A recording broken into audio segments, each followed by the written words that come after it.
A very good morning. You're watching World News, and I'm your host, Klaudia Czerwińska.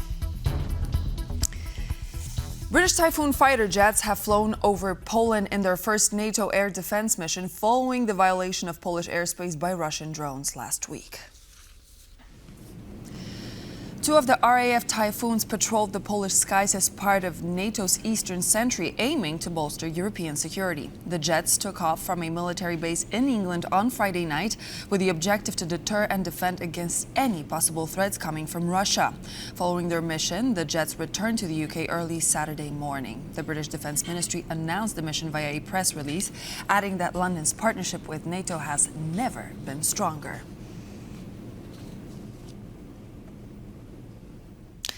Poland has concluded protective operations in its airspace after scrambling its aircraft in response to another series of Russian airstrikes on Ukraine, involving hundreds of missiles and drones.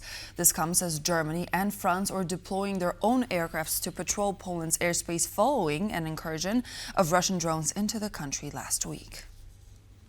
Russia continues its airstrikes on Ukrainian cities, once again targeting the country's west, close to its border with Poland and NATO. The last time such an attack took place, a significant number of Russian drones flew into Poland's airspace, prompting Warsaw to take up preemptive action. Polish and Allied aircraft are operating in our airspace, while ground-based air defense and radar reconnaissance systems have been brought to the highest state of readiness. The operations have since subsided due to a halt in Russia's strikes on Ukraine. Those allies Poland's operational command reference in its post on social media include Danish, German and French pilots who arrived in Poland on Friday to bolster the country's air defenses. We are ready 24/7 to take off on demand. The demand comes from the chain of command of the NATO, and we are able, when necessary, to take off and be ready for any mission. The Allied reinforcements' arrival in Poland follows calls for increased NATO presence at the alliance's eastern flank. The Ukrainian Air Force released a video showing what it said were F-16 fighter jets and mobile defense units shooting down incoming drones. The released footage has not yet been verified when it comes to its location or the date it was shot. It comes following Ukrainian President Volodymyr Zelensky's comments on the overnight attack Moscow launched on Ukraine on Saturday. At least 3 people were killed and dozens more suffered injuries. Zelensky took to the Telegram app saying Russia launched 580 drones and 40 missiles to carry out the attack. Ukrainian air defenses reportedly shot down 552 of the drones and 31 of the missiles. The attack targeted civilian infrastructure.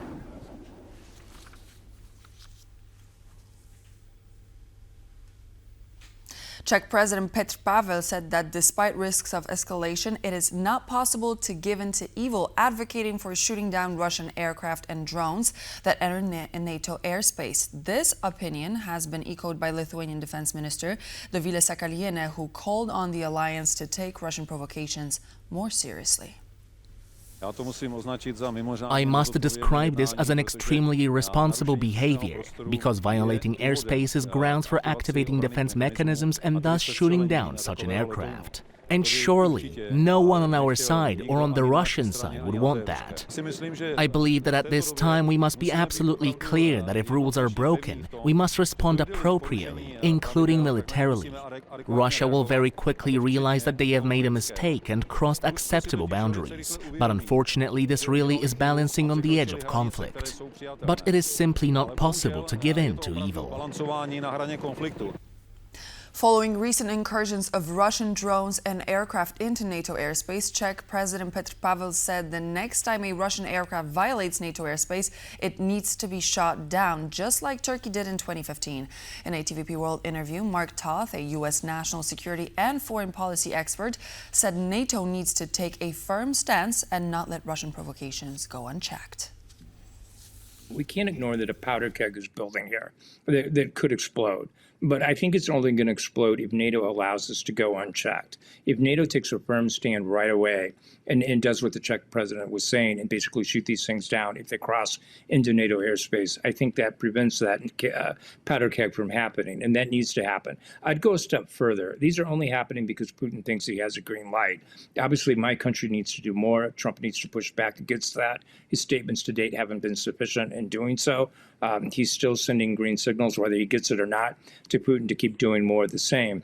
But I think NATO member states individually, a coalition of the willing, if you will, can do more. In these recent discussions, as an example, between Ukraine and Poland about doing a no-fly zone over Western Ukraine would help protect not only Ukraine, but obviously these drones especially from entering Polish airspace, Romanian airspace. And then obviously the same protections need to be presented and afforded to the Baltic states after seeing what happened to Estonia. First, it was Fitch who downgraded its outlook on Poland's debt. Now it's Moody's who reserved its credit outlook from stable to negative. However, Poland did maintain its long-term credit rating score of A2 with a low risk of default. Now, Kazimierz Łysiak explains how the conflict between the centrist government and the new conservative president is hurting Poland's debt credibility. Poland's economy is growing by close to 3% annually, but the latest credit outlook change by Moody's is a warning sign for the government.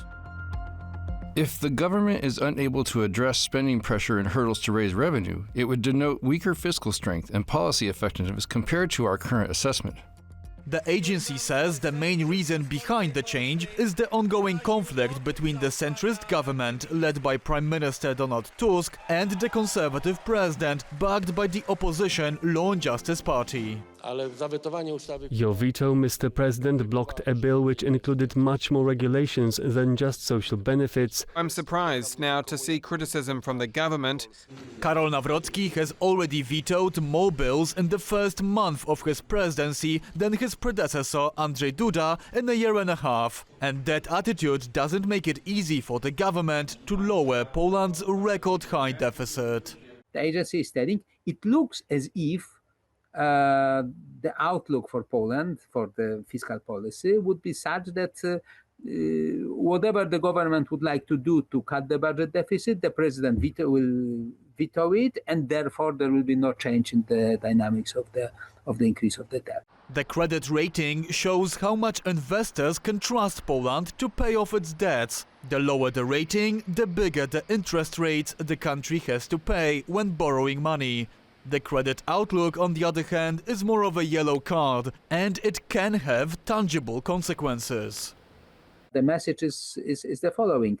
The risk has increased somehow and is likely to increase in the future. So if I were you, I would demand higher interest rate for this for the bonds if the government wants you to buy its bonds. Poland's government deficit for 2026 could be as high as 64 billion euros. This is partly caused by its robust defense spending at close to 5% of its gross domestic product, the highest percentage in all of NATO. If you've got some expenditures growing, then either you should, if you want to keep the deficit under control, you should increase the revenue, or to cut the other spending. And that hasn't happened. The change of the outlook by Moody's therefore means that Poland could have its credit rating cut in the future. For now, it enjoys its comfortable A2 score and a steady growth of GDP. For TVP World, I'm Kazimierz Łysiak. Serbia has held a big military parade involving 10,000 soldiers and new equipment. Authorities in Belgrade have described the show as the biggest display of army strength in the history of the republic. The parade marks the day of Serb unity, freedom, and the national flag, a holiday celebrated since 2020. Belgrade displayed tanks, missile systems, and fighter jets to flex its military muscles. Serbia, a non-NATO country, is surrounded by members of the alliance. Belgrade has maintained close ties with Moscow and Beijing, but is a candidate to join the European Union. Was it another hybrid attack on Europe? Airports and passengers were plunged into chaos on Saturday as a cyber attack on a provider of check-in and boarding systems from Berlin to Dublin delayed flights and left passengers stranded. At Brussels Airport, half of the flights scheduled for Sunday are cancelled and will have to be rescheduled due to ongoing disruptions. While at London's Heathrow, at least 29 departures and arrivals have been cancelled due to the attack. A cyber attack has thrown Europe's busiest travel hubs into chaos. Long queues at check-in desks early this morning, closed check-in counters. The culprit? A technical issue impacting a critical service provider, Collins Aerospace, a company responsible for check-in and boarding systems used by airlines worldwide. Brussels Airport confirmed the attack happened late Friday night, forcing them to resort to old-fashioned manual check-ins. So what's happening is that one of our external service providers who provides us with a system for passenger check-in and boarding was hit by a cyber attack last night. This is impacting Brussels Airport and other European airports. Many travelers are still grounded at the airport in Brussels. Just came here and we saw at the board our flight is delayed, so we have no other information or nothing why it's delayed. Much of Saturday, ticket counters at the Brussels, London, and Berlin airports are empty as many departures remained on hold. In Poland, airports have not been affected. A cyber attack targeting European airports is currently under close observation. At present, there are no indications of a threat to Polish airports. Cyber expert Jake Moore says the airline industry has no room for failure. It seems that a third-party supplier in the aviation industry has been attacked, whether that is a deliberate attack or maybe a major failure. It has proven that the single point of failure ripples through airports around the world in a matter of moments. While Collins Aerospace works to resolve the issue, the impact on flight schedules is immense, leading to widespread inconvenience for thousands. The question remains, if this is an attack, who is behind it, and how can we prevent the next security breach? For TVP World, Randy Potts. A draft of the U.S. National Defense Strategy from last week suggests the U.S. is aiming to prioritize protecting the homeland and Western Hemisphere. This contrasts earlier years-long prioritization of protecting Washington from a threat from China. 3 people briefed on the early version of the report, cited by Politico, say that the document places domestic and regional missions above countering external threats from Beijing and Moscow. If approved, the move would mark a major shift from the focus of previous U.S. administrations, including Donald Trump's first term, in which he called China America's greatest rival. While the National Defense Strategy could still be amended by the U.S. Secretary of Defense Pete Hegseth, experts say the shift is already underway. Anti-migration protesters clashed with police in The Hague on Saturday, prompting the authorities to use tear gas and a water cannon to disperse the crowds. Thousands of people had joined a protest organized by a right-wing activist in demand of stricter migration policies and a clampdown on asylum seekers, just over a month before a national election.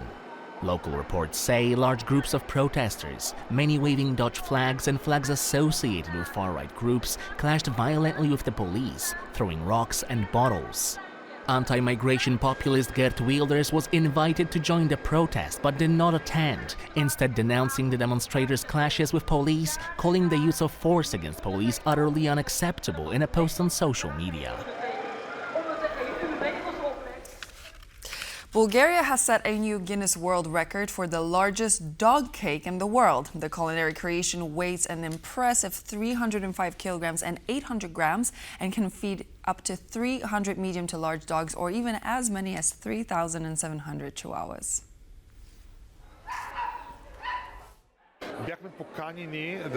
We were invited to make the cake, which was an extraordinary pleasure and honor for us because it required an enormous effort. For over 7 days, my entire team of 5 people worked tirelessly to create this incredible masterpiece. Believe me, assembling it and making each element look like a real cake was extremely difficult. The hardest part was that we didn't use any preservatives, which was a huge challenge. In order to break the previous record, the weight of the cake needed to be exceeded. So we took the measurements, the overall dimensions, but the record is based on the overall weight.